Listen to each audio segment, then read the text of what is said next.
balma krangrane yana anga chikuruba ni anga muskuruba na ya soro kafoke ko wale bebe jimanai kunguka menye hakili ulasugula bi kusube utafenwore oye asimi goita la halami ya soro sili don temene sili batemene chado tumba feka akantike ni muruye misirba ere kunokoi mugumiye ni wale nke fukaseni yoroyima preparatigela mali marababu uma chen nyefo John Indedo abora fanjenfe maldendo wa dando wa mugo sugu jumendo mi anga jamana marabawu ye mashikele mpe mai kambo bi mashikele mafenfo jamana deunye ninchen Allah halayaka ninjigila tige ngania wale chejuyi na tumina malire togo lagushi jin fantana nife ko mali koni galma jira jamana dun kun mali ye aka jamana kundigi hali na ya soro lasi doke kwayi fangai paro ni marafai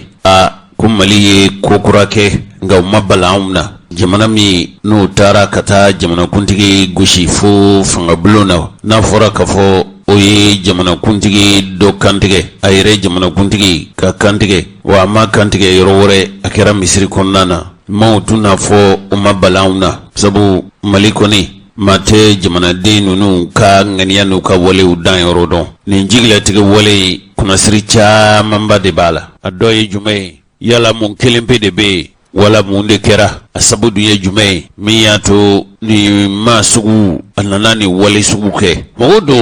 nyini ngaraw ina fo jamana ireka furbala sele 7 abe fuma ku nyeta liso jidune jamatara kata chedo nyininga noye ali tungaraye o ali tungara kodonado jake bunda sumi no kabaraye fungu fembe noye dabalini fere tigay kana ni la kana kola furafina yere atlibiyan fan sahili jamana wula ayo nyini galimi ke koyi hakilina dawdi o hakilina do jume nimbinga ni wale ka laje kabi mogo kan bisika nimbo chugumi be ko nimba do kafo ayi mali bela jelen gai kamana ninkera balana kuyi ejiglatike na tunkera nye sorofenye atu fanga be bunye kosobe wane ma yi mali nkono ya hali na ya soroko asimu mandi mogomi yeke kafo ninkeri felai watina ki felai ka sabuke muye hada mandi nimboli misiri kono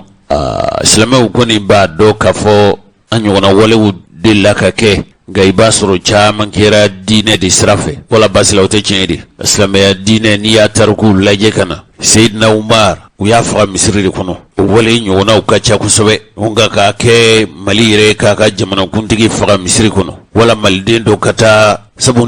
ni maldengile yake kaba be fode ko malde yake jenti na famu fiyew ikera politiki mayew ikera dine nyemo yew jamana dew dugulew hali minum be no ye lada nyemo ye ka fara mali teru kan be ko ni manye ni tunye sorula abike chugudi hali na ya soroko mi yanga jamana nyemo ye olu ya jira kafo kwa ku segesegelu besena mali maraba ko ni ma chenyi mi ni mbara inke wala min tumba feka ni mbara inke yala John Ndodo ani matumbe ni nkuina wa nani mogo tumfuralendo nyonka ni jamfa ina yala ulu ye John ye o franje de kondana kunungo donki baru kene ka antunya jira ula kafo karitemere jamana marabawu ye dantigelike kafo min tumba feka asimin kuita kantike ko achesara nga umarala kafo ku ukasaliti na fembo wala utina ke sabu idie wala utina ke geleaye ningu intonye yininina kusabu kunye suruli be hake minabi kwa kube mwako sigida fulana o sharia ni ukiriku nobo baga no procureur wala parke ko akube ulubulu uye dalu jonjo minu nzoro ani kibaru ya minu nzoro la kuni mbajira ko bajira kafoni nche nkilin tunte nintaire dama kilin kuye tuma dola ibasoro ani mugodo tumbe ni jamfala ambalmo je jamana yerma horoyalew oluka magwe chikulu mimbe en fait malikona nukwa mako mission multidimensionnelle intégrée des Nations Unies pour la stabilisation du Mali abe fode mako MINUSMA ulufana kuku uyefoli chike wale mi no de ka ni ngoyin sege ka bla critique la mo ka bolo ka mimba to ni ngoyin bi nyedo minu ye ni ngonu nun ke akeba nunu bise ka shidon chugomi kera ke chugomi fana la hali mi ye chenyere ka fali koyi wala ka fatuli koyi bise ka nyedon chugomi ulu yere uya jira ka fona mali rem ni mali natu yasro mali magube ulu ka magwenu ka demena kube mali deme ni ngoyin sege lila anga dungi waru temene nunu na ya jira ula ka fo har mali nyare hake matrafa Franyonga bulu fara mimbe an fe Mali kono ya nuka mako Association Malienne des Droits de l'Homme ale fana ya jira ka fo ko bingani wale min taraka alla nyini ka simun faga no ye franche fanga nyamago ye kama ke ulu fela ye ha uka hakilnate ama be ulu mafieu wa uyu uka nisodia jira ka fo ko uku nisodia lendo tuma dola akobe ka nyini ka sege chikomi ani akota lindo ka di sharia nobo bagaw ulu fe ukube wile madake ningo inkanata hadamadiya hake matrafa wale uko fieu wana manye kafuku akobe samakasi kirila kanake ninungo kiri jagu ya kiri karabali akake kiri jeli ye chenka bange ya keneka ambalma ni ningo inlaje ni ji nyama jole kera kechugumi kagelen kafuku iba fo kafuku ni asimu koroshilikelaw ulu ka fiye umase ka barake chugula umake mogo jantole bay asimu matrafalila ili tungara ko ali tungara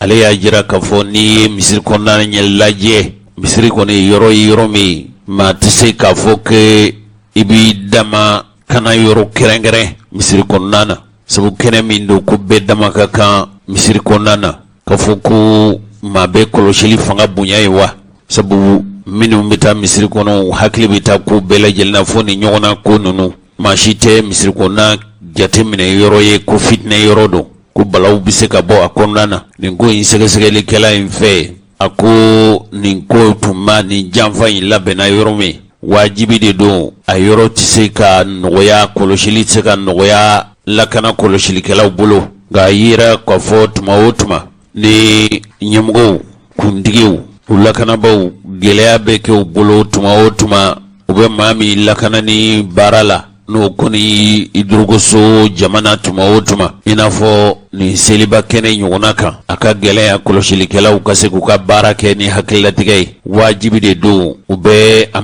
makaran chugomi ube ferem non tigel lakana na yoro to laut segake misiri konnana usraka wajibi de do imana ke hali jamana kuntige nibe do misiri konnana ikana ani lakana bawutina seka misiri donda bemene ka misiri konna bela jelenke inafo etado misiri ala de tay mawo mani be do misiri konna na wajibi de do majigi de be nyini fe otuma mu'minu yi koloshilikela uye bara bina gelea bulu kosobe ga ni lahlaya min kera akanga ke daluye mimbato asimu akoloshilikelaw ayere kelinte kuyi an yere ka jamana fanga koloshilikelaw uka falendo uka barala tuma dola eko akodo dabalini fere te nyina alawa ni hukunse islamic mo uka hakilna tayo sabu ulu yere kone fe natunye asimu koita jia atume selibake inafo ambella halaya gwelemnu na coronavirus ni jamana bella halaya minu na seli tumseka ke kuluba ga Ibrahim Kontawo ini kumai fo dongo kuluba kuna tunya asimu jia atume to kuluba ka selike anga yere la mebani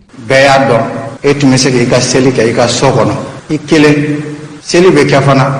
nga ya Allah nyini iga fareka jamana donga ka ukanun soja ka Allah tima ko nyumana kataka yoro minga buma katema yoro bela jelenga nu yuka misri ini ka gorma mago aya uka misri fa mandia mi ala ya di misri maninga di islamoma iyara yo boyan la segoma ko nyuma be ama nga kerengerna akera kena minga ana kera wati minna ko do faranga dus kam dan am islamo be sabali ni fi alibi kam munyum kato Allah Ta'ala ninga doke anga kuma labana halibi Allah Ta'ala ka ikisi alaka mali kisi ma o man ni Allah Ta'ala be mali nyani du bolo alaki kisi ka alaki tama dan baram mi na kalfali labbi no ye anga transition jamana nyamago ala k'a kunna wolo di an balimaw aw yɛrɛ ye Haut Conseil islamique a ɲɛmɔgɔ dankan fɔlɔ aw y'a ka kumaw mɛn o de la nin ko ɲɛdɔnba dɔw ko yalaw waati ma se bi sa wa k'a lajɛ jamana yɛrɛ bɛ gɛlɛya jamana curunen don gɛlɛya minnu na jamana bɛ lahalaya minnu na min y'an ka jamanakuntigiw ye u k'a lajɛ sabu wajibi tɛ waati bɛɛ lajɛlen na u ka taa jama lajɛ yɔrɔw la yɔrɔ minnu tuma dɔ la u sɔrɔlen ni u sɔrɔbaliya dɔw n'a fɔ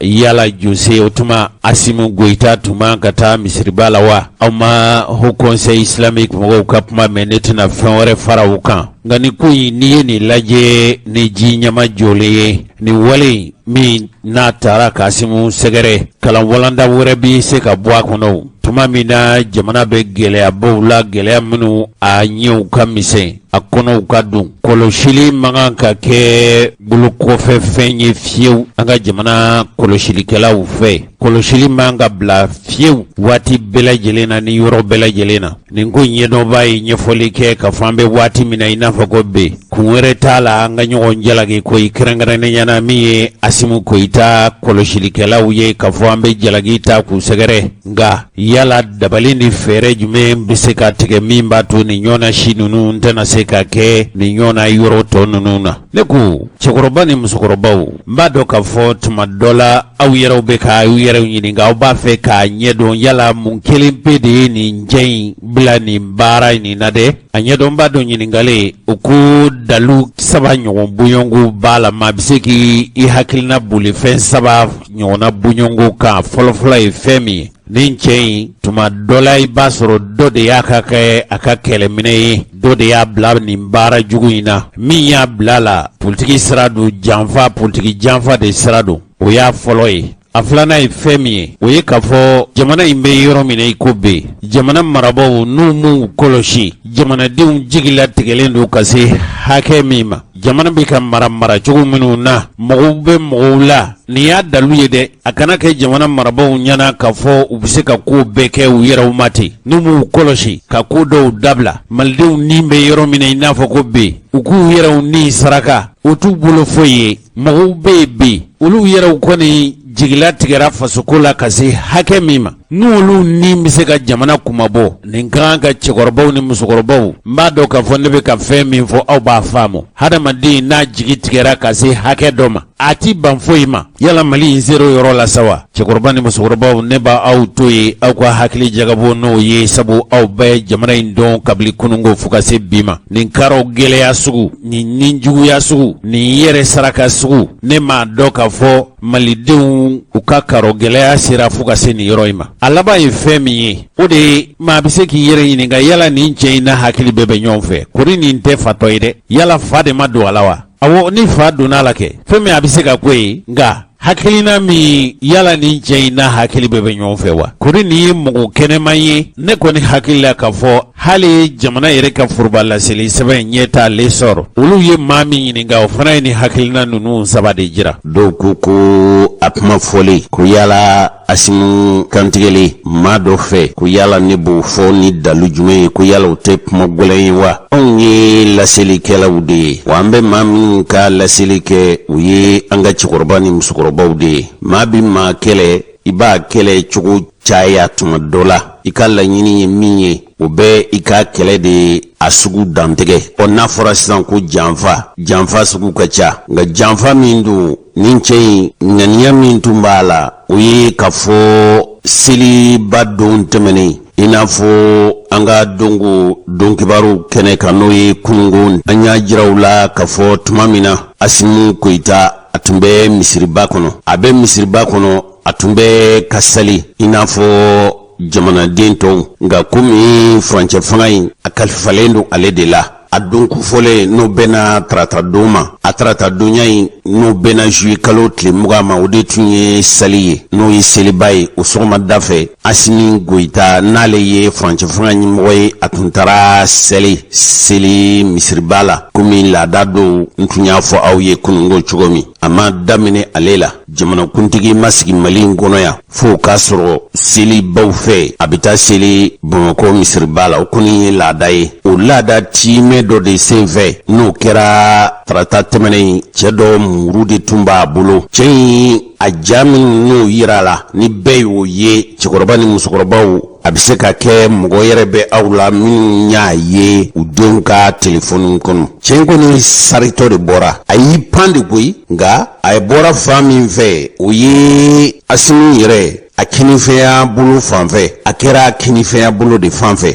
nka a bɔra kɔfɛ kinifɛnya bolo fanfɛ k'i sari ka na. Cɛ in a y'a kɛ kɛcogo min na sa hali bi tuma dɔ la minnu bɛ yen n'olu ye maaw lakana ni dabali ni fɛɛrɛ ɲɛdɔnnanganaw ye olu na se ka kɛcogo jɔnjɔn fɔ nka min kɔni yera a y'i pan a nana a ye Kasimu yɛrɛ sigilen sɔrɔ koyi nka an tɛ Choguel Kokala Mayiga yɛrɛ lamɛn wa komi ale tun ye seere ye a ɲininkali min kɛra kunnafoni lasebaaw fɛ Choguel Kokala Mayiga a ye min fɔ Asimi ka ko la janfa min labɛnna Asimi kɔnɔ seli don tɛmɛnen n'a dɔgɔfurancɛ kelen ye bi seli ye an ka dɔgɔtɔrɔ Choguel Kokala Mayiga an k'a lamɛn bani komi ale ɲɛ tun bɛ yen a ye min fɔ o filɛ nin ne kun sigilen bɛ président kɛrɛfɛ o y'a sɔrɔ sali banna alimami retire ka taa lahaliya faga an kun bɛ k'a kɔnɔ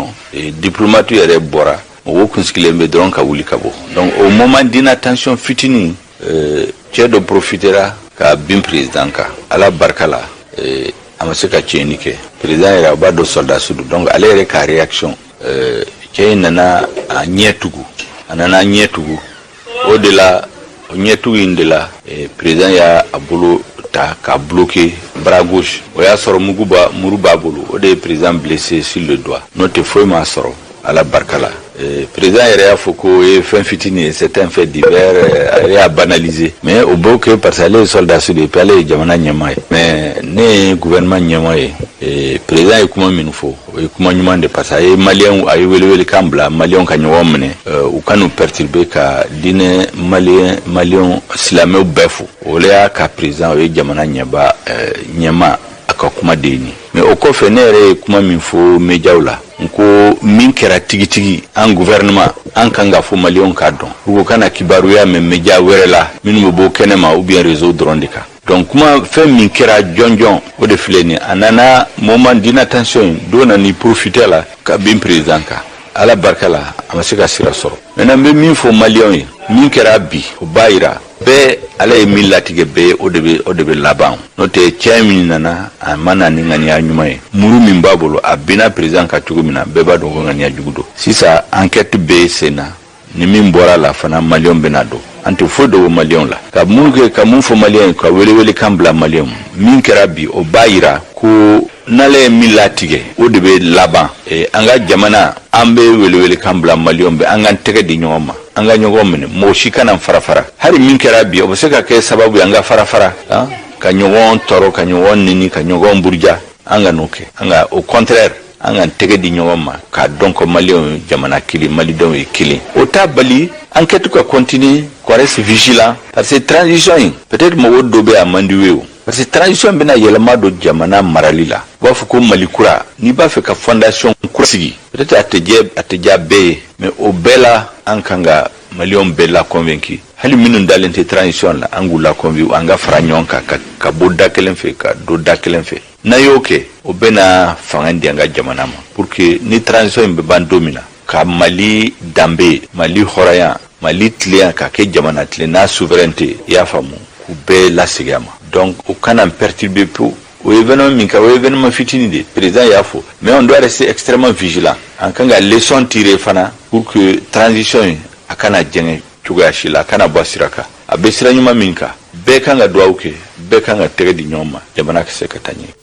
Choguel yɛrɛ ye min fɔ n'ale ye bi jamana marabulon u b'a fɔ min ma ko premier ministre la fɔlɔ ale de y'o ye wa ministre tɔ bɛɛ lajɛlen u bɛ ale ka sitigiya de kɔnɔ a ka ɲɛmɔgɔya bi boli nin bɛɛ kan a kɛra waati la waati min alimami de tun bɔra alimami bɔli min kɛra ko a bɛ taa layasaga ni kantigɛ layasaga faga colonel Asimi Koyita a tun sigin bɛ dulokiba bula de b'a la n'o ye baga ye min ye Choguel min kumana sisan Choguel Kokala Mayiga ale min ye jamana yɛrɛ marabulon ɲɛmɔgɔ ye ani jamana in furancɛ fanga in donlatɛmɛ fanga in ye kulu dɔ sigi minnu bɛ députéw ka jɔyɔrɔ fa o ɲɛmɔgɔba o tun bɛ n'o ye président du conseil national de transition ye ale fana tun sigilen don n'u cɛ saba bɛɛ tun bɛ misiri kɔnɔna na seere minnu sɔrɔla de olu de y'a jira k'a fɔ denmisɛnnin 2 de wulila k'u ɲɛsin jamanakuntigi ma kelen kɔni muru de tun b'a bolo dɔ ye marifa tun b'u bolo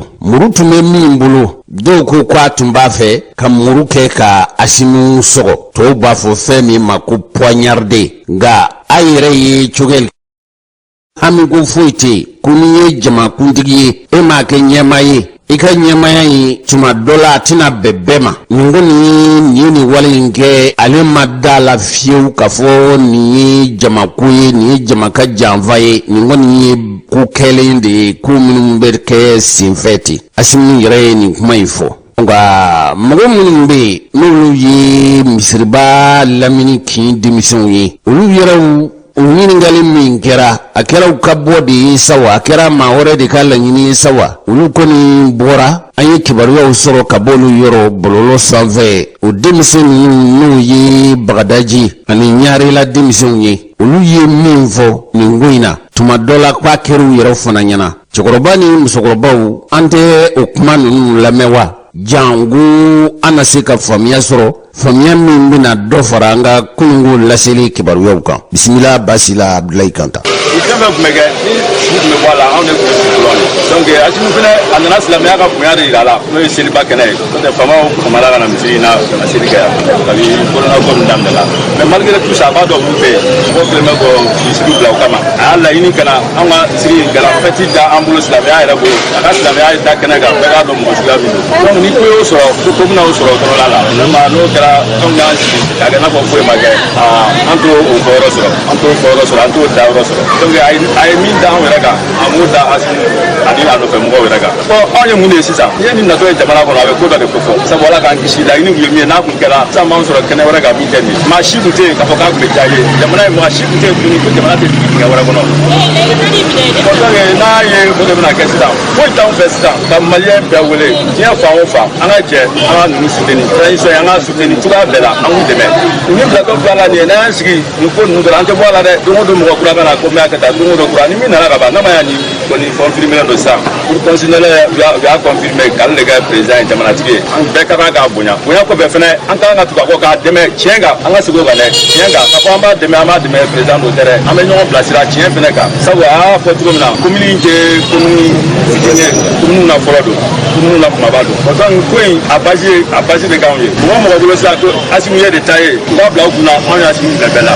ni fɛn min y'a sɔrɔ anw de tɔgɔ bɛ ni sa ye mɔgɔ k'i ka so kɔfɛ i tɔgɔ tɛ bɔ a la dɛ a fɔ k'a kɛra tan taara so kɔfɛ bon duwawu ni ko minnu kɛra ani ŋaniya Ala ye kow ɲa ka sababuya k'o ye ko in ma bɔ a la n'o tɛ bɛɛ image ye wa mɔgɔ mɔgɔ bɛ kɛnɛ kan yan fɛn in kɛra anw yɛrɛ bɛɛ jɔlen ɲɛna fɛn kɛra an bɛɛ jɔlen ɲɛna a témoignage caman b'anw yɛrɛ bolo parce que fɛn kɛra cogoya minnu na fo ka na se a banyɔrɔ ma Asimu yɛrɛ ka bɔ ka taa so a image bɛ yan fɛnw b'an bolo o t'a fɔ ko an bolila k'a to i ye ko yɛrɛ jateminɛ gardiw nana minɛ commune mɔgɔw de bolo fɔlɔ parce que ko kelen gardiw kɔni kɔnna bɛɛ ye i ka mɔgɔ ɲini assemblée président o n'a taw fɔlɔ bɔra u taara kuma ɲɛɲini yɛrɛ filanan président yɛrɛ taara u taara bila kɛrɛfɛla la bamanankɔrɔ la o nana kuran a gardiw a yɛrɛ tun bɛ fɛ ka bɔ yɛrɛ gardiw tɛ ka sɔn u k'a la to yen fɔlɔ n'o ye premier ministre Subɛl Mayiga ale nana a ka bureau kɔnɔ directement donc bɛɛ taara i ka fan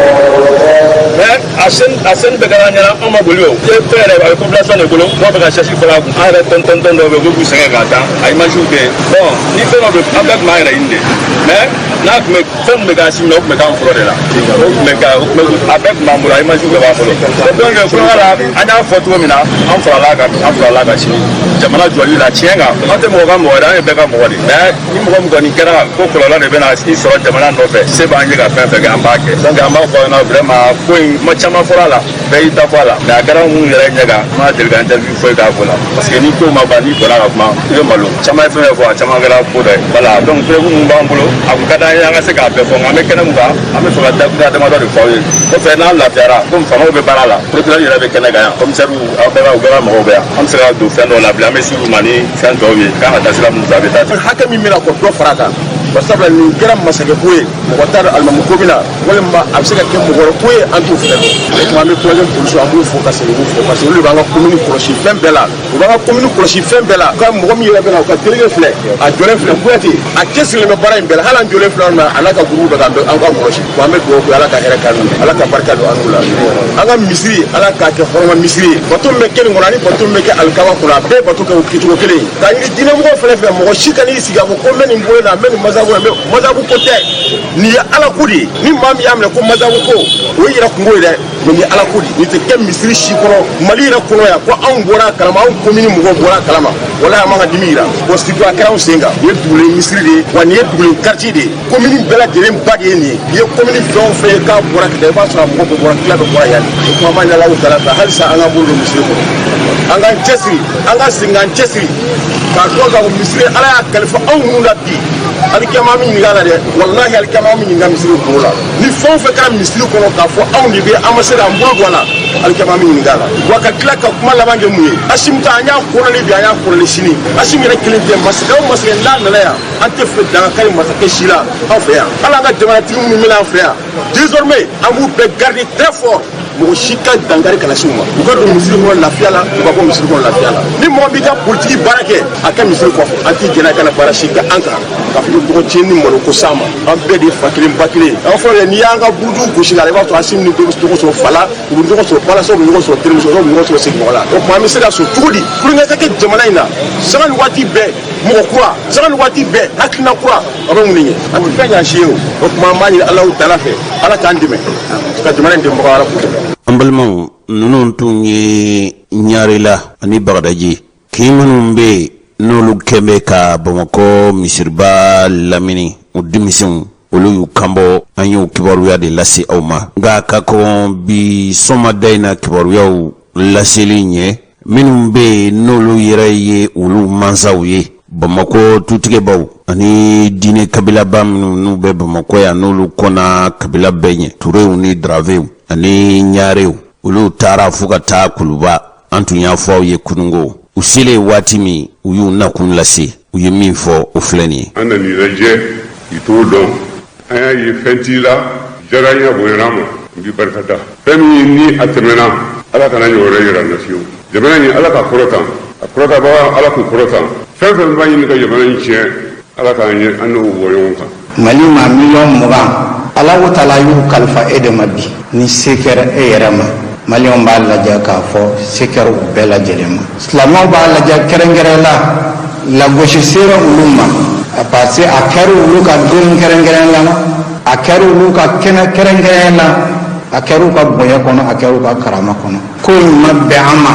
nka kɛrɛnkɛrɛn na a kɛra kɛnɛ min kan a n'a kɛra waati min na o ye dɔ fara an ka dusukun kan o don bɛɛ lajɛlen ala ye fanga di e ma e ka se ka bɔ ka kuma Maliyɛnw fɛ siranya ani hami min ni dusukun kan min bɛ Maliyɛnw ka tila k'u ja a hakili sigi kuma f'u ye an b'a dɔn k'a fɔ Alahu Taala de ye o fanga di e ma. An balimaw nin tun ye Haut Conseil islamique a ɲɛmɔgɔba dankan n'o ye Ibrahim Konta ye n y'a jir'u la k'a fɔ Bamakɔ tutigɛbaw olu dɔrɔn tun tɛ hali an ka diinɛ ɲɛmɔgɔ minnu ni a y'a sɔrɔ o ye a silamɛya diinɛ ɲɛmɔgɔ ye Haut Conseil islamique du Mali o ɲɛmɔgɔ dankan ka fara chrétiens ani catholiques olu ka ɲɛmɔgɔw kan dantigɛli dɔw kɛra nansarakan na dɔw yɛrɛ kɛra bamanankan na nka Asimu y'a lajɛ ka jaabi min di bamanankan na o jaabi ninnu filɛ nin ye. Bɛɛ kan ka faamuya jamana in tɛ taa jamanadenw yɛrɛ ka lakɔlɔsili kɔ a tɛ taa jamanadenw yɛrɛ ka ŋaniya siri mɔgɔ kelen baara tɛ président bɛ baara fɛn kɛ a bɛ bɔ mɔgɔ dɔ de la ale kɔni b'a to ala kun cɛ de sinon mɔgɔ de b'a baara kɛ donc hali bi ka ɲinɛ mɔgɔ fɛ parce que ko bɛɛ faralen bɛ ala la donc bɛɛ ka ala deli anw de diinɛ karamɔgɔw ye ani dugutilafɔ bɛɛ ka ala deli hali bi ala ka jamana in bɔ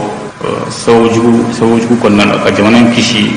ka jamana in ka sababu bɛ jamana ba bɛ sigi. Cɛkɔrɔba ni musokɔrɔbaw o cɛ min ni a fɔra k'a fɔ k'a ye a laɲini ka Asimu faga ni a dɔgɔfurancɛ kelen ye tarata dunya ye n'a a kumaw fɔra wala walew kɛra misiriba la aw yɛrɛ o kuma mɛn a fɔra k'a fɔ kari tɛmɛnen n'o bɛna juye kalo tile 25 ma cɛ in tun bɛ bilankɔrɔ la u tun y'a minɛ k'a bila u kɔrɔ ko cɛ in fatura. Nin kibaruya de fɔra an ka jamana marabaw fɛ. Kibaru lase bondaso min bɛ n'a bɛ fɔ a ma ko RFI olu y'a jira k'a fɔ nin ko in bɛɛ lajɛlen daminɛna juillet kalo tile 25 tɛmɛnen n'o ye kari tɛmɛnen ye. Kibaru jɔnjɔn dɔw y'a fɔ kunnafonilaselaw ye k'a fɔ ko min ye Asimu Goyita min tun b'a fɛ ka kɔlɔlɔ lase a ma ko a sɛbɛkɔrɔ man kɛnɛ k'a ka bana bɛ ka juguya ka taa fɛ wala ko bana in juguyara k'a bɛ dɔgɔtɔrɔso la. Tile gwanfɛla de fɛ sa min ye Cogɛl Kokala Mayiga yɛrɛ ye k'a fɔra k'a fɔ u ni Asimu Goyita tun ye ɲɔgɔn ye. Yalu da tun sera o kuma ma wa maa bɛ se k'a fɔ tuma dɔ la nka sɔɔni o kɔfɛ min ye o cɛ in ka saya ko ye a fɔra k'a fɔ min tun b'a fɛ ka Asimu kantigɛ k'a sara yala a sara mun de y'a faga bɛɛ bɛ k'i ɲininka o la wala a sara sa cogo di. Jamana marabaw kɔni ka dantigɛli la u ma pereperelatigɛ wɛrɛ di nka u y'a jira k'a fɔ dɔgɔtɔrɔ minnu bɛ suw lajɛ fɛn min kɛra o sabu ye ko o sira dira dɔgɔtɔrɔw ma u k'a lajɛ a fali wala saya sabu ye fɛn min ye. Nka jamana marabaw u y'a jira k'a fɔ ko nin cɛ in ka sali ko bɛna bali kɛ nin ko tɔ ɲɛɲinini na wa k'a ko sɛgɛsɛgɛ wa ko ayi dɛ ko sabu dalu jɔnjɔn dɔw sɔrɔla minnu y'a jira k'a fɔ nin tɛ a yɛrɛ dama kelen ko ye n'a kɛra ko janfa de don k'a kelen tun tɛ. Mali marabaw ko tuma dɔ la ko mɔgɔ wɛrɛw sen bɛ nin janfa in la n'o ye Asimu yɛrɛ ka fali ko ye u minnu y'a ŋaniya ta ko maa kelen tɛ. Nka hakilimaw ni kodɔnnaw dɔw ko maa min kɛra kɛbaa ye n'o sara kaban don yala a tɛna siga don jamana marabaw bɛna dantigɛli o dantigɛli kɛ yala a tɛna siga don kumaw na wa cogo min bɛɛ lajɛlen bɛ se ka limaniya k'a daminɛ jamana marabaw la fo ka se kiritigɛlaw ma. Nin ko in kɔni sera yɔrɔ min na sisan tɔ kɛra de sa fo a ko ka pereperelatigɛ de. Duguw kana bɔ a la fɛn dabirilen kana bɔ a la bɛɛ ka kɛ jɛlenya la cogo min jamana marabaw u bɛ se ka nin ko in faamu. RFI yɛrɛ y'a jira k'a fɔ diɲɛ hakɛ ɲini tɔ min bɛ yen n'o ko ma ko CNDH ninnu ye kulu minnu olu bɛ hadamadenya hakɛ ɲini a bɛ fɔ a ma nanzarakan na ko Commission nationale des droits de l'homme. Nin kulu in sigila de ka hadamadenya hakɛw matarafali fɔ. Jamana marabaw hali n'u ko dɔgɔtɔrɔw minnu bɛ su lajɛ ko yamaruya sira dir'u ma u k'a lajɛ cɛ in ka fatuli sabu kɛra fɛn min ye cɛ min bɛ segin a kan n'ale tun b'a fɛ ka Asimu faga ni kantigɛ muru ye misiri b'a la selidon tɛmɛnen hali ni jamana marabaw ma dantigɛli wɛrɛ kɛ ɲɛfɔli minnu bɛ sen na. N'o tɛ u y'a jira k'a fɔ sɛgɛsɛgɛliw kɔni bɛ yen wala sɛgɛsɛgɛliw kɛra k'a fɔ ko nin cɛ in ko a ka bana wala cɛ in yɛrɛ ka lahalaya nana tiɲɛ son état se dégradé a tun bɛ lahalaya min na k'u tun tiɲɛna kosɛbɛ u sɔrɔla ka taa n'a ye Gabriel Touré la. Nka nin cɛ in ko a ka fatuli laban k'o de kɛra Point-G dɔgɔtɔrɔso la a fatura Point-G dɔgɔtɔrɔso de la. Hadamadenya yɛrɛ hakɛ matarafali kulu min bɛ an fɛ Mali kɔnɔ ko nin ye lahalaya de min bɛ dɔ ka saliko fɔ k'a sɔrɔ a t'a yɛrɛ ma minɛlen don. O tuma fo sɛgɛsɛgɛli de ka nɔbɔ teliya la sabu a bɛ mɔɔw hami a bɛ mɔɔw kɔnɔ guwa maa ka fatu k'a sɔrɔ i minɛlen don. Ko bɛ fɛn min kɔni lahalaya jira dɔrɔn o ye olu minnu bɛ hadamadenya hakɛw matarafa nin ye olu ka hamiko dɔ de ye a bɛ furancɛni bɔ bi sabu olu ye sɛgɛsɛgɛli minnu kɛ ka jaabi minnu sɔrɔ a yera k'a fɔ mɔgɔ caman bɛ yen u ka hakɛw u ti matarafa n'u kɔni minɛna ka don kaso la kaban min y'u ka hakɛw ye hakɛw ti matarafa fiyewu ani fana kasobon sɛbɛkɔrɔ falen don lahalaya dɔw u bi minɛ cogo dɔw la hadamadenya yɛrɛ tɛ sɔn minɛ cogo minnu ma n'o de ye ka lebu ni tuɲɔni ni karaw gɛlɛya damatɛmɛ walew ni k'u degun fo ka se hakɛ dɔ ma o caman bɛ minɛ kasobonw kɔnɔ. Hakibu Buware n'ale anw ka faso hakɛ ɲinitɔn min sigilen don hadamadenya tangani siraw fɛ cɛkɔrɔba ni musokɔrɔbaw nin ko in bɛ yɔrɔ min na bi a gundokow ka ca. A fɔlɔfɔlɔ ye fɛn min ye yala min ko k'a tun b'a fɛ k'a Asimu fa yala jɔnni de don a cogoya dun ye jumɛn ye fo ka se nin yɔrɔ in ma pereperelatigɛ ma di hali ni kuma dɔw bɛ sen na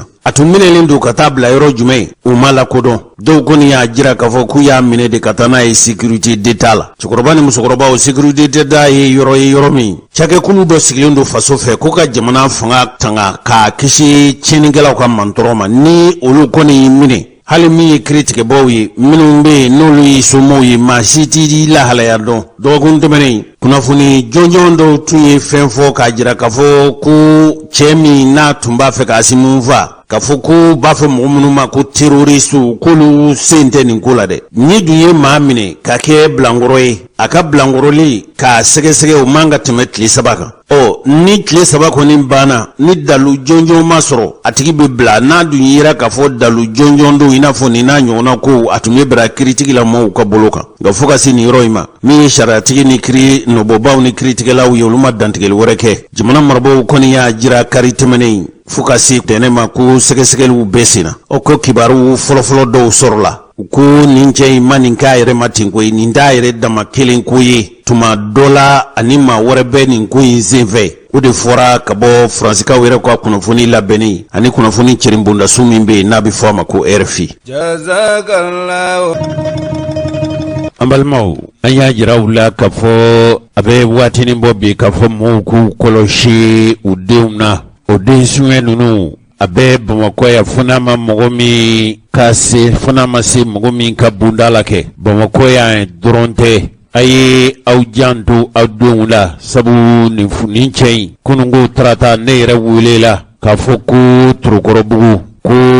a tun bɛ ka den 3 de denmusonin 3 de tun bɛ cɛ in bolo. O denmusonin 3 ninnu ye den fitininw yɛrɛw de ye ko k'a ko k'a bɛ taa n'u ye u ka so ja den tun suɲɛlen de don a fɛ. Den ninnu b'a bolo waati min den dɔ de y'a lajɛ ka boli. A kɛra sabu ye min y'a to muso dɔ ye ne wele kununko k'ale bɛ baara kɛ arajo la a yɛrɛ y'a fɔ n ye sɔgɔmada in na k'a ni den 3 ninnu bɛna arajo ɲɛtaa la yan. Nka ja den tun suɲanen don a bolo de. Kibaru jɔnjɔn min sɔrɔla a y'a jira k'a fɔ dɔ de bɛ ale bila walidenw tali la. Den kelen o den kelen 10,000 de bɛ di ale ma. Ne yɛrɛ bɛ ka den ninnu kɔnɔ sabu kununko ne welela ka fɔ ne ɲɛna u ko k'u bɛna ni den ninnu ye arajo ɲɛtaa la yan. Nka fo ka se nin yɔrɔnin ma ne sigira k'u kɔnɔ fo ka se nin yɔrɔnin ma u ma se yan. O tuma denbatigiw a ye aw janto aw denw la nin waati ninnu na a kana den ninnu bila ka yaala u yɛrɛw ma. N'a sera yan don min waati ninnu n'a sera waati min an bɛna kibaruya ninnu lase aw ma inshallah.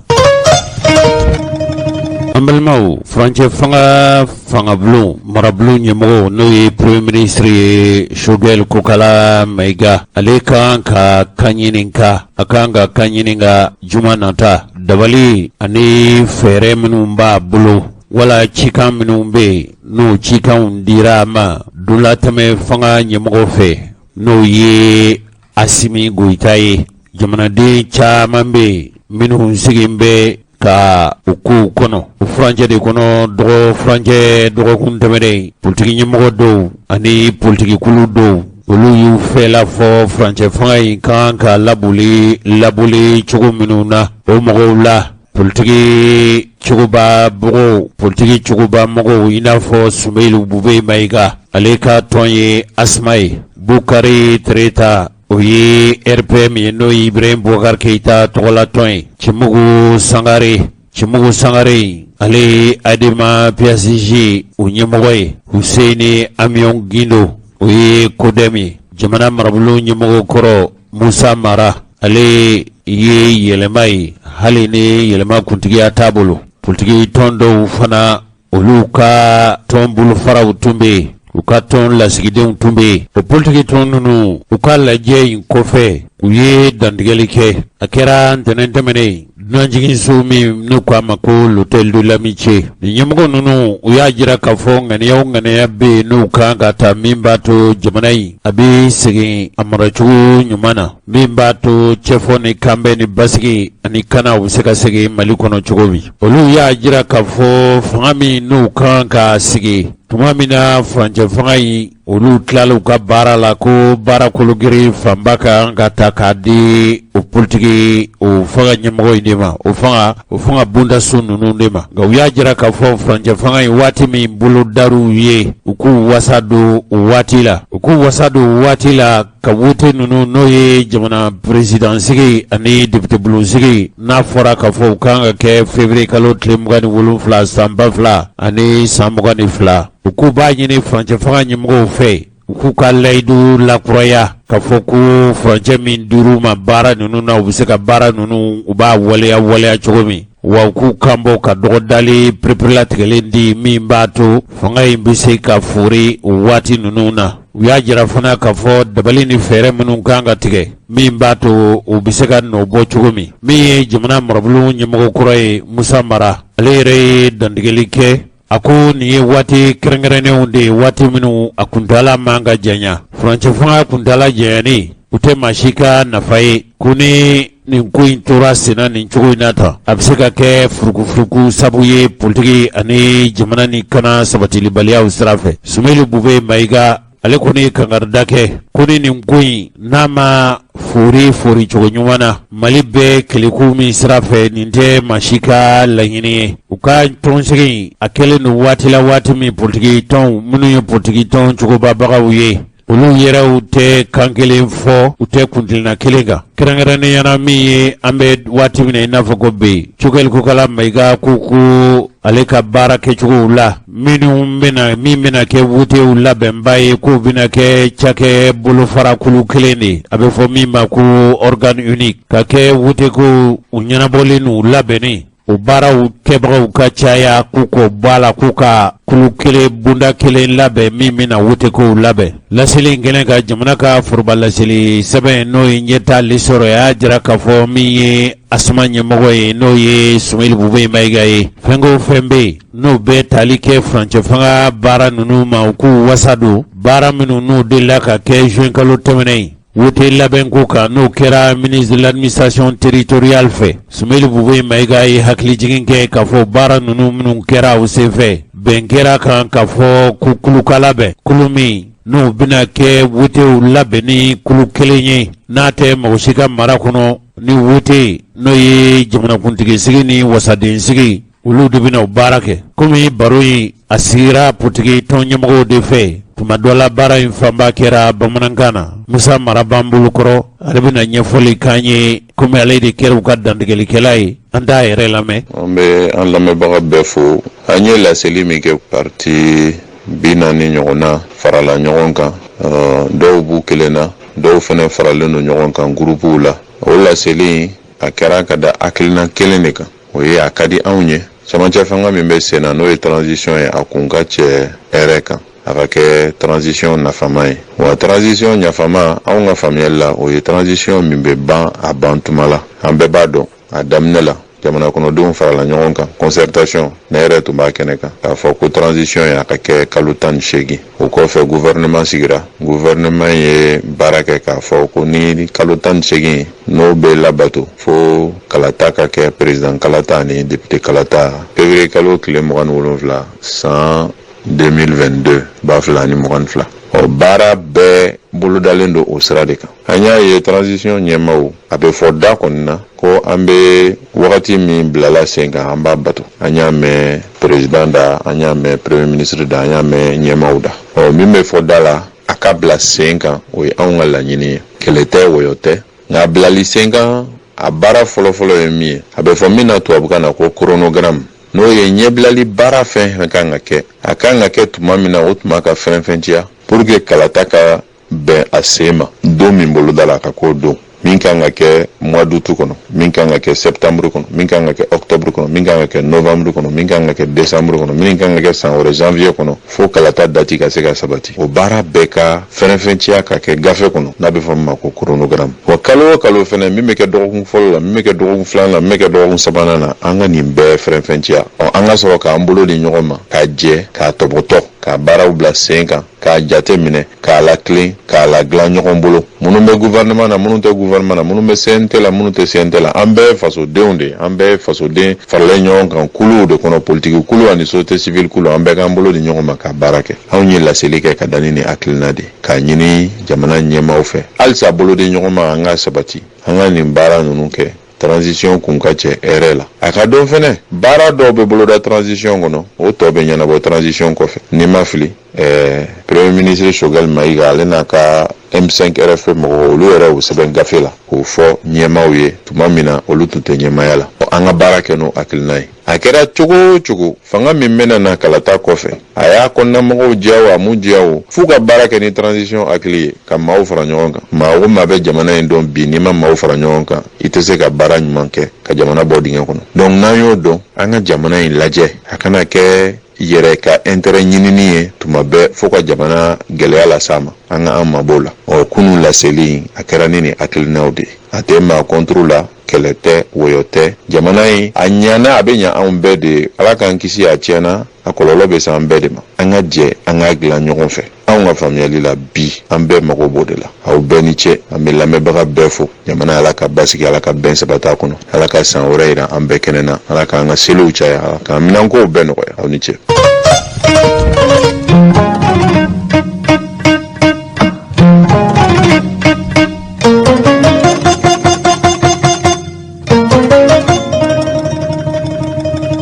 balimaw lahalaya min bɛ jamana kɔnɔ kɔni an ye dɔ fo la nka komi a bɛ tile saba bɔ bi an bɛ kucala n'an nana kucala aw minnu ye lamɛnbaaw ye cɛkɔrɔba ni musokɔrɔbaw a ka ca ala fɛ aw sigin bɛ ka fɛn dɔ makɔnɔ kucala kibaruyaw la o tɛ fɛn wɛrɛ ye koyi o ye a dɔnna de k'a fɔ mali kɔnɔ yan bi n'i ye kucala mara ta maa o maa bɛ yen k'e ko nin ye sɛnɛkɛla ye sɛnɛ nafa a tɔnɔ ye fɛn min ye mali in kɔnɔ yan hɛrɛ min bɛ sɛnɛko la wa o tɛ sɛnɛko yɛrɛ dɔrɔn ye koyi fɛn o fɛn bɛ yen n'a sirilen don sɛnɛ la sabu karamɔgɔ denba de la k'a fɔ n ye k'a fɔ fɛn damadama bɛ yen olu tɛ taa ɲɔgɔn kɔ o dɔ ye jumɛn ye o ye sɛnɛfɛnw olu tɔnɔ sirabɔ i n'a fɔ sumanw bayɛlɛmali ne sera denba fɛ nin furancɛ in kɔnɔna na n y'a ye k'a fɔ zira kelen min n'a b'an ka kungo kɔnɔ zira mugu o y'a dama fɛn wɛrɛ ye nka zira kolo min bi bɔ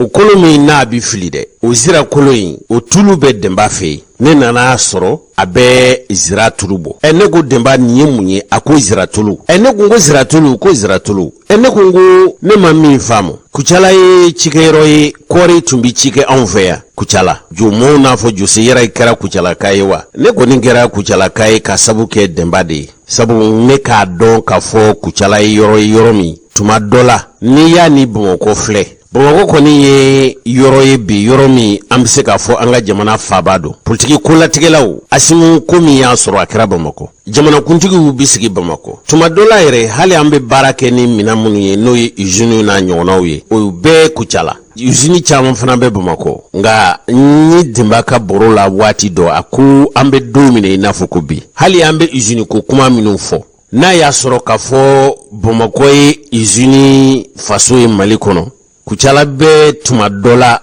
ni kucala bɛ sira min kan n'a tɛmɛn'o kan kucala laban usine bɛna caya ni bamakɔ ta ye n'a ma caya n'a yɛrɛ ka ban denba ne kɔni b'a dɔn k'a fɔ an bɛ e ka baarayɔrɔ la bi n'o ye centre de formation multifonctionnel a bamanankan ye ko labɛn so min ni bayɛlɛmali a nasiraw a kalansiraw a baarasiraw a ɲɛdɔn siraw o bi kɛ kɛrɛnkɛrɛnnena min y'an ka sumanw ye an ka sumanw ka bayɛlɛma an bi suman minnu dun n'a bi ci kɛ o bi se ka ci kɛ cogo ɲuman na cogo min a fɔlɔfɔlɔ ye sumansi ɲuman ye a filanan o ye dugukolo ye a sabanan o y'a kɛcogo ɲuman ye nin bɛɛ ni nin dafara a kɛcogo ɲuman yɛrɛ anw ye wo ye an b'a fɔ de ko an bɛ sanji de makɔnɔ ko ka ci kɛ nka ne nana e ka yɔrɔ la yan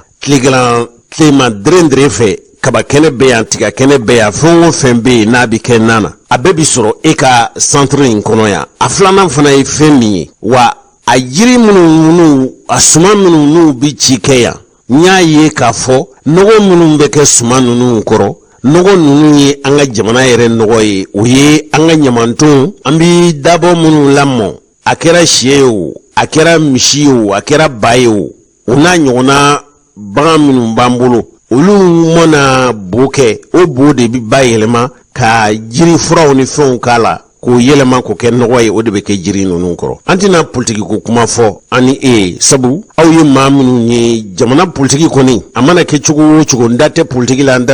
la o kɔni ye kuma gansan de n'o tɛ hali e bɛ baara min kɛ n'i y'a ye k'a fɔ hali bi a ma ɲɛ sɔrɔ anw yɛrɛ kɔni fɛ politiki de ma jɔ a jɔyɔrɔ la nka jamana bɛ lahalaya dɔ la sisan i yɛrɛ ye kibaruyaw lamɛn dɔ tun ko k'a bɛ asimu faga wa k'a faga misiri yɛrɛ kɔnɔ koyi wa a y'a muru de ta dɛ muru de b'a bolo misiri kɔnɔ n'o ye Bamakɔ misiriba ye k'a bɛ Asimi kantigɛ. Ala kɔni y'a kɛ a ma se k'o kɛ fiyewu. Aw yɛrɛ y'a mɛn sisan a fɔra k'a fɔ ko cɛ in sara. Ni maa ko nin tɛna se k'a fɔ ye k'i k'i da don a la i ka walawalali kɛ nka yan'an ka don kuma in na yala jamana politiki ko Denba Sisoko e y'a faamu cogo di aw minnu ye cikɛlaw ye aw y'a ye cogo jumɛn? Alhamdulillah karamɔgɔ Jose i ka nin ɲininkali diyara n ye. An bɛ dugawu kɛ fɔlɔ jamana ye farafinna bɛɛ ye diɲɛ bɛɛ an bɛ gɛlɛya min kɔnɔ n'o ye banaw ye Ala k'a kɛ nɔgɔya fɛn ye Ala k'an lakisi k'an ka jamanaw kisi k'an bila sira ɲumanw kan. Ni min kɛra sisan jakɛ dɔ an b'an da don a la maa min ye politiki mɔgɔ ye o tɛ politiki ko la o nin ye jamana ko de ye nin ye Mali ko de ye.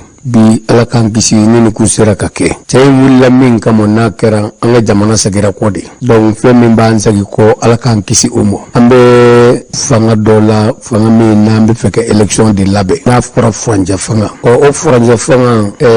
premier vice président ni deuxième vice président ko tɛ yen bilen a fɔ karisa bɛna nɔnɔ bila o tigi tɛ yen bilen an bɛ jigi ye min ye n'a fɔra ko mɔgɔ k'a b'o fa Ala y'an kisi o ɲɛna koyi sinon ko jamana segilen kɔfɛ an bɛ taa kɔ tuguni Ala k'an kisi o ma. Ala ye Asimi lakisi a ye Mali lakisi malidenw ka dugawu de ye an bɛɛ bɔ nin ko in kɔnɔ Ala k'an ka dugawu minɛ ni ɲɔgɔnna bɛ na maa ɲuman minnu bɛ yen an ka mɔgɔba minnu bɛ yen Ala n'olu lahɔrɔma Ala k'an kisi ni ɲɔgɔnnaw ma. N'o bɔra ye Jose i da sera yɔrɔ dɔw ma olu diyara ne ye kosɛbɛ an ka jamana bɛ yɔrɔ min na bi vraiment gɛlɛya bɛ yen a bɛ yen fo ka fɔ a bɛ yen mais an ka dugawu kɛ baarakɛbaliya fana sen b'a la. Kucala n tɛ se k'a fɔ nin usine da in bɛ yen mais usine ka ca 30 ye Kucala usine belebele ko don sinon usine 50 ni ko bɛ Kucala min bɛ kɛ ka baara kɛ kɔɔrikolow n'a nasiraw la mais fɛn wɛrɛw bɛ yan min tɛ kɔɔrikolo ye parce que usine bɛ yan min bɛ bɔrɔ dilan usine bɛ yan min bɛ bidon dilan usine bɛ yan min bɛ mana dilan ne yɛrɛ bɛ kɛ ka usine kɛ n b'a fɛ ka sibisi ni bisigi kɛ ni kaba ye a minɛn bɛɛ sera Kucala mais baara ma daminɛ fɔlɔ donc usine bɛ Kucala a ka ca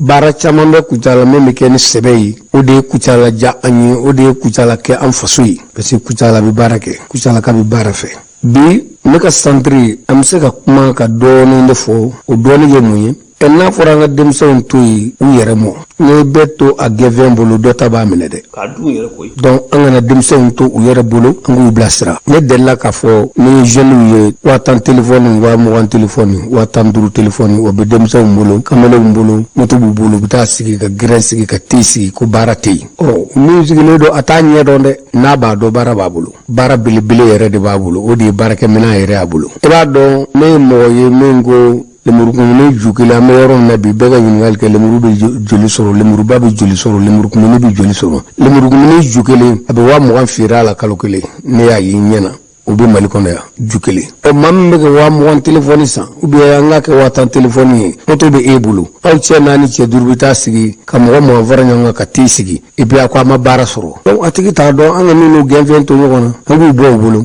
an ka baara dɔ sira don u kɔrɔ u ka se k'o kɛ o baara sira ka ca dɛ ni ye 025 wuli bi ni garage ye o wari man ca dɛ ka kɔlɔn sigi ka na forage sen forage ye y'a daminɛ faama kunda bi forage 2 bɛ ne fɛ ne bɛ kɛ baara min kɛ a ma daminɛ n'o ye dɛ a daminɛ fitinin de i ka kɔlɔn kelen pe se 025 kɔnɔ ka panneau kelen san jisama machine kelen san i b'o bɛɛ san o tɛ tɛmɛ téléphone kelen wari kan jisama machine bɛ bi hali 8,000 bɛ dɔ sɔrɔ panneau kɛ ka 8,000 ye 16,000 ye mais ne e ko ko baara t'e bolo n'i y'o koli i ka tamati d'a la 025 tamati a bɛ se ka fɛn min lase i mɔ n'i y'o ɲininka i tɛ taa tunga fɛ fiyewu o ye kelen ye ne delila k'a f'u ye farafin sɛmuso 10 donninkɔrɔ 2 n'i y'a di mɔgɔ ma ne bɛ kuru k'a tigi kun san kelen a bɛ 1,000,000 ladon an y'a kɛ mɔgɔ 1 tɛ 2 tɛ 3 tɛ même bi mɔgɔ dɔ bɛ yan min bɛ kɛ ka baara kɛ a bɔra fo Kayi farafin sɛ ko don dɛ farafin sɛmuso 10 donninkɔrɔ 2 san kelen a bɛ 1,000,000 de ladon sɛmuso 10 donninkɔrɔ 2 a n'a bɛ don kɛsu moto kɛsu kelen san ka yɔrɔnin dɔ koli i b'o koli i tɛ 20,000 don a la fiyewu mais moto b'e bolo téléphone b'i bolo e ko baara t'i bolo a tigi m'a ɲɛdɔn an kana jigin denmisɛnw na u t'a ɲɛdɔn donc an k'a ɲini k'u gɛrɛ an na an k'u bɔ u gɛnfɛn bolo o de ye ne ka hakilila ye o de ye ne bila nin baara ninnu kɛli la formation kɔnɔ bi n'i y'a ye da sera Zirako ma komi Zira Tulubo Zirakolo bɛ taa anw fɛ yan ka taa fo Bɛnɛ ka taa Tulubo ye ne de y'a ye ka soja taa anw fɛ yan u bɛna soja san yan ka taa di anw ye Burukina ka bɔ Burukina ka taa ka kolo bɔ fo Bɛnɛ k'o tulu bɔ ka na di anw ma yan n taara n y'a ye min kɛ n ko nin ka nɔgɔ an yɛrɛ bɛna bɔ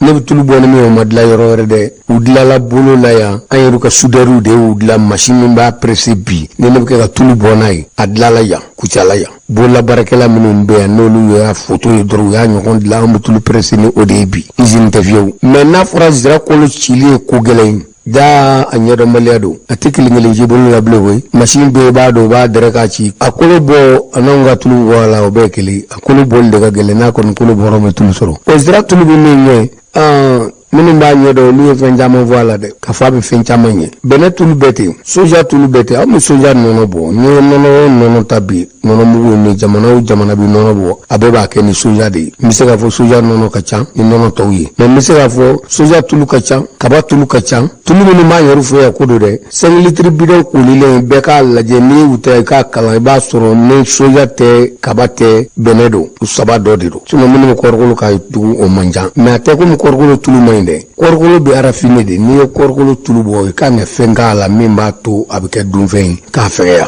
o ninnu dun i tɛ foyi k'a la parce que woro gansan a bɛ komi n'i ye bɛnɛ ta i b'a ɲimi cogo min na i bɛ fɛn min kɛnɛ ta k'a ɲimi y'a dɔn n'i y'o chauffer k'o tulu bɔ o tulu tɛna fɛn kɛ mɔgɔ la kɔni o de la arabuw bɛ bɛnɛ tulu bɔ ka soja tulu bɔ k'a don 5 litres bidon kɔnɔ bi o de feere 1,200 ni 200 1,000 ni 400 k'a sɔrɔ an yɛrɛ b'o tulu bɔ yan ne yɛrɛ fɛ yan anw b'a tulu bɔ an bɛ bɛnɛ tulu bɔ an bɛ soja tulu bɔ an bɛ zira tulu bɔ an bɛ kaba tulu bɔ u cala yan donc nin bɛɛ kun ye mun ye pour que denmisɛnnin ninnu baara nege b'u la u ka na an k'u kalan u ka se ka baara dɔ k'u yɛrɛ ye ka se u dayirimɛ kɔrɔ o de y'an jija kun ye karamɔgɔ Jose. karamɔgɔ Denba ne ma yɔrɔ min faamu k'a fɔ e bɛ nin baara in kɛ denmisɛn minnu bɛ yen hali tuma dɔ la u ma taa kalanso la ka kuran ka kalan furancɛ jan kɛ i mana san 6 san 9 kɛ kalan na kaban k'i ye se k'i tɔgɔ sɛbɛn i bɛ se ka sɛbɛnni kɛ n'i nana yan tuma dɔw la i bɛ bɔ i b'a sɔrɔ i bɛ se k'i dahirimɛ ɲini baara ɲini yɛrɛ tɛ i yɛrɛ bɔra dɔnniya min b'i la a minɛnw i y'a sɔrɔ i y'a baara kɛ i y'a tɔnɔ bɔ i n'a fɔ e ye sɛ mara min fɔ sisan nka ne ma min faamu ne nana denmisɛnninw caman sɔrɔ e ka lekɔli la yan nka n ye maa o maa ɲininka e bɛ bɔ min yala jamana de y'i bila ka na wa a bɛ ta ne m'o maa caman ye yala o tuma faso marabaw tɛ kalama wa gouvernement baarakɛlaw tɛ kalama wa. karamɔgɔ Jose ni ɲininkali diyara n ye kosɛbɛ gouvernement baarakɛlaw u bɛ ne kalama ne kɛ centre kɔnɔ gouvernement ye écoledenw orienté daminɛ ne fɛ première promotion deuxième troisième o bɛɛ bɔra ka ban u tɛ écoleden caman di anw ma dɛ u ko anw bɛ kalan min kɛ k'o wari ka ca donc ni denmisɛnw bɛ taa lycée la o wari man ca u m'a dogo de u y'a fɔ an ye salon a fɔra premier ministre yɛrɛ ye papier kɛ ka di salon Umu Sise salon a ye lettre kɛ ka di k'a fɔ agropastoral écoleden caman kana k'o ye ko daïra kun ka bɔ a la u privé ka bɔ a la bɛɛ ka di gouvernement ko a wari ka ca Bubu Sise k'a fɔ agropastoral écoleden yɛrɛ privé ko ka dabila parce que a wari ka ca banque mondiale an ka école financé 200,000 école 7 n tɛ bɛɛ tɔgɔ fɔ radio dɔ a bɛ na lakale Mali bɛɛ b'a mɛn o école minnu financera fo 200,000 i b'a dɔn o écoleden 30 de d'anw ma mais lycée dɔw la u ye mɔgɔ 100 d'u ma hali yan Kucala yan u bɛ mɔgɔ 100 d'u ma ka 30 di anw ma ne yɛrɛ ta 30 écoleden dɔw de murutira u yɛrɛ ye ka na fara anw kan k'a jira ni yan tɛ an tɛ bɔ yen mɔgɔ min bɔra même gouvernement ka école la ka papier ɲini k'a fɔ an bɛ yɛlɛma ya jakiya la o kɛra privé min bɛ yen o ka ca gouvernement ka écoleden min di anw ma 30 maa min yɛrɛ ye transfert ɲini a yɛrɛ ye jakiya kan na o ka ca gouvernement min di anw ma yen min nana u tɔgɔ sɛbɛn n'u somɔgɔw b'a sara o ye mɔgɔ 100 ni kɔ ye gouvernement ye mɔgɔ 30 de d'anw ma mɔgɔ 170 ni dɔɔni o de ye privé ye gouvernement ye mɔgɔ 30 de di anw ma salon mɔgɔ 35 ɲina mɔgɔ 30 salon da o 5 yɛrɛ nana cogo di banque mondiale y'a jira k'a fɔ filière 3 de bɛ anw bolo ne yɛrɛ bolo. Denba Sisoko n b'a fɛ ka kuma in faamu kosɛbɛ e ko ko jamana marabaw olu de ko ko anw bɛ kalan walanda min kɛ ne ko i tɛ segin kalan walanda in kan an k'a faamu nafa jumɛn b'a la kalan in gouvernement ko k'a wari ka ca o tuma a nafa de tɛ jamana kan wa.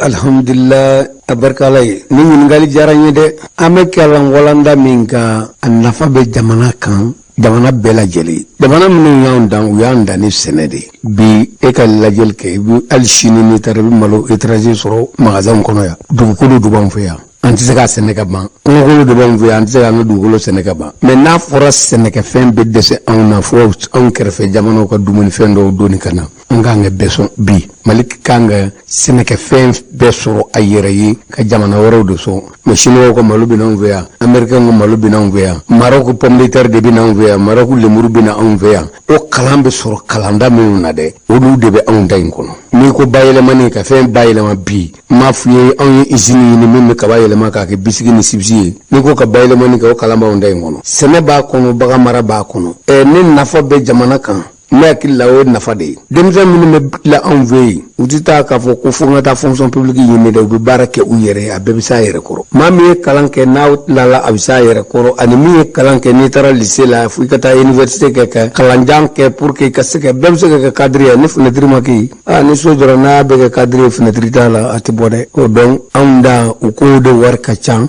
agricultural war ka chang industrie war ka chang donc ba be di lycée tigu no ni dem so ngora aluma ke feyi bile parce que famille ni sura la oyoyi e ga mo ba fla blagata lycée la ni mo ko me fla blagata agricultural la ou bien industrie la aka ke électricien c'est dire industrie agricultural minun taro nu plala o mo ko me fla be so gi joa yere ka barake utita barawere yinde mais minun tara lycée la ni ma ba fla blagata mo ko me fla ti mo ko nya yere tuma e ka le goldendo aka shireo fleni angola me bani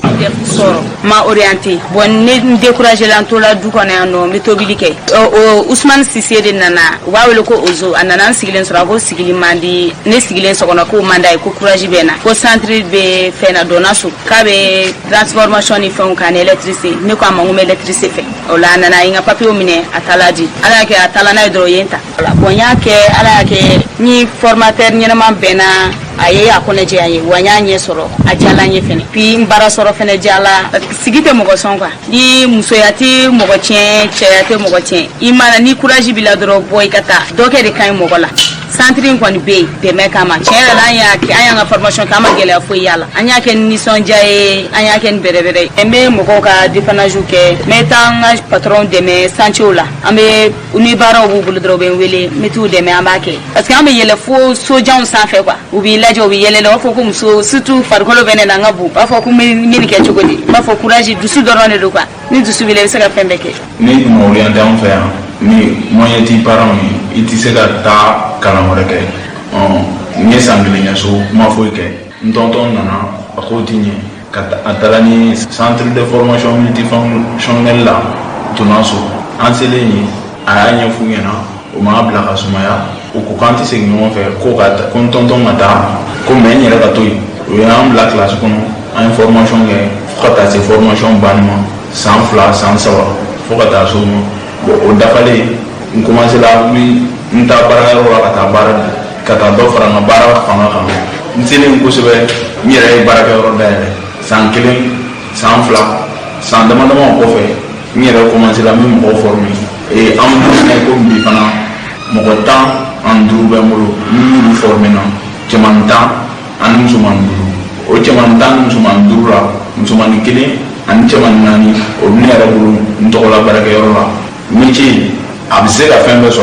wakati be imana ta bien fond ni métier bila imse ki ga métier kay kaso e masiri mokola demba sisogo amina boroi atako folo amina joya sabu kunafuni wati kode ni chami mana sisa ni fana kalanki fea aka kalankira jume ni Abokar Bamade ali bi abene fea aka télé de flé sandriere kono ya ali de bange électricité beke ay kalankene fea parce que ayra fuchu na de fusura ma orienté o me ala ke afanjini ne deli banje ona na domina noko no atise gabtu ya do la shikono ni nuzoro bo sara ay wa duru de soro kasra ay ke fogata bete soro ka to ne fe bete de babulo dema ambe ni baro imblaya nga yani anga tako woreke donc baru na tanu nuna ni masala imbe ko fe ne re ko ni jigi be nyini kam misenya malikola sabu ni yayi ka fo dimission be ni kalan jamba dinu nunke hali ubi nasara kalam ke bi utanye soro rutise to kan fola kasoro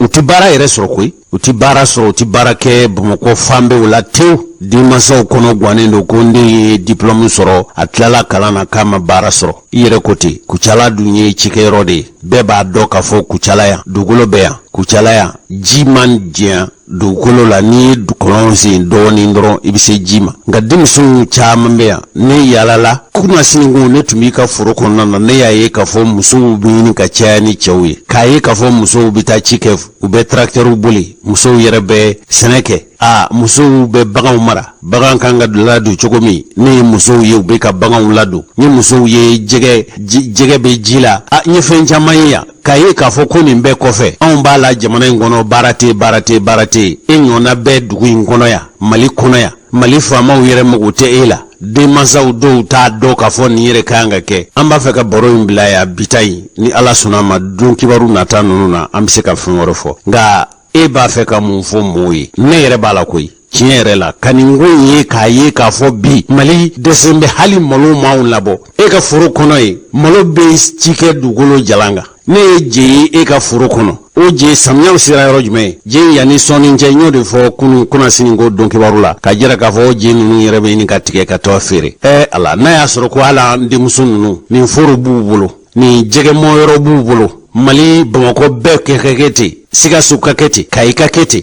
ɲanuma Mali ko bɛɛ bi boli ka na an fɛ yan dɛ karamɔgɔ Jose ne bɛ se ka min fɔ o yɔrɔ la ne kuma daminɛ yɔrɔ min segi de an kana bɛɛ to a gɛnfɛn bolo yanni dɔ ta k'a minɛ an bɛ yɔrɔ min komi bi n bɛ wele de bila ka taa denmisɛnw ma anw bɛ yan olu de ye ne ka sandiri bɛ yan Mali bɛɛ ye Mali denmisɛn bɛɛ ye Kujala jeunesse bɛɛ b'a kalama k'a fɔ ne y'a f'u ye maa min nana k'a fɔ k'i somɔgɔw ko wari t'i bolo k'o y'i segi o ma kɛ abada donc n b'a ɲini denmisɛnw fɛ u k'a ɲini ka na kalan kɛ ka dɔ fara dɔ bɔ baarakɛbaliya la kana métier min ka di ye i kana an b'i kalan na i ka se yɛrɛ kɔrɔ ka se mɔgɔ wɛrɛ kɔrɔ o de anw ka laɲini donc n bɛ min fɔ Mali gouvernement ye n'o b'a fɛ dɔ ka bɔ baarakɛbaliya la u k'u ɲɛsin formation professionnelle mo ka fɛn kɛ fɛn min bɛ se k'a to denmisɛnw bɛ se u yɛrɛ kɔrɔ o fɛn ka ca kosɛbɛ e ɲɛ y'a ye k'a fɔ anw bɛ je min bɛ ne fɛ yen sisan sabu anw ye moto taxi ɲɛ kelen feere 10,000 o y'a sɔrɔ je ma se fɔlɔ an je da tilema de fɛ ni je da tilema fɛ musow de b'a sɔn koyi